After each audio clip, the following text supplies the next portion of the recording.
Pinalitan ni Keller si Teddy sa laban nila sa Singapore. Ang ganda ng ginagawang palitan ng mga coaches natin. Di talaga mapipredict kung sino yung maglalaro sa goal lane. At hindi na naman pala nakiscore sa atin ng kalaban. Sa first turtle, ang ganda sana ng pasok dito ng Yuzong. Kaya nga lang, na-counter sila ng ikot ni Carl. Naultihan ni Sanji. Tapos, na 1v3 ni Sanford yung tatlo. Nakapitas at nakatakas pa. Bitin pa yan siya ha. Kasi, pagtapos niya mag-regen, binaba niya pa din ulit yung Yuzong kasama si JP. At napitas din nila to. At 3 minutes pa lang ng game, minamama na talaga ni Carl. Mag-isang nag-i-invade sa blue. At nung nag-react na yung 4 na kalaban, nakatakas pa din siya kahit ginamitan na ng back. Ang daming nasayang na skill ng kalaban. Di lang pala si Carl yung madulas sa larong to, pati si Sanford. After ng chase niya kay Khalid, kinombo siya ng Yuzong at binaksan din ni Eve. Pero nakatakas pa din. Dinower dive pa niya ang Yuzong. Tapos hindi pa din siya napatay ng Claude. Parang mga palos ang Team Liquid sa game na to. At eto na ang pinaka-highlights ng game 1. Sinolo kill ni Sanford yung Claude. Kahit may BMI at Fury pa ito, hindi pa rin talaga tumagos. At hindi na rin pala kinailangan ng Lord para manalo sa game. Kasi 8 minutes pa lang, tinapos na agad ng Philippines ang game 1 na para bang nagche-checkping lang.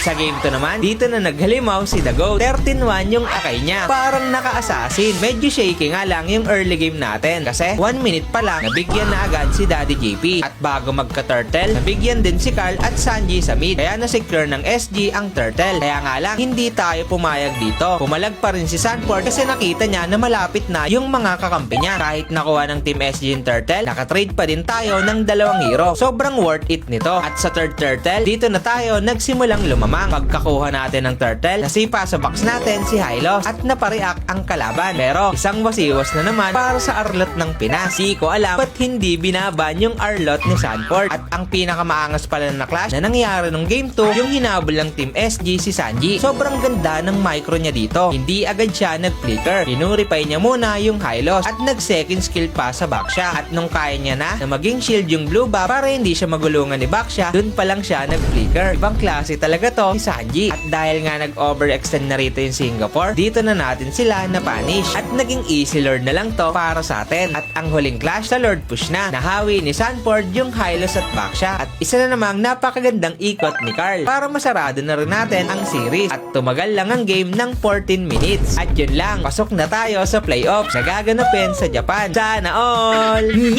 At sana may natutunan kayo. Sana makatulong.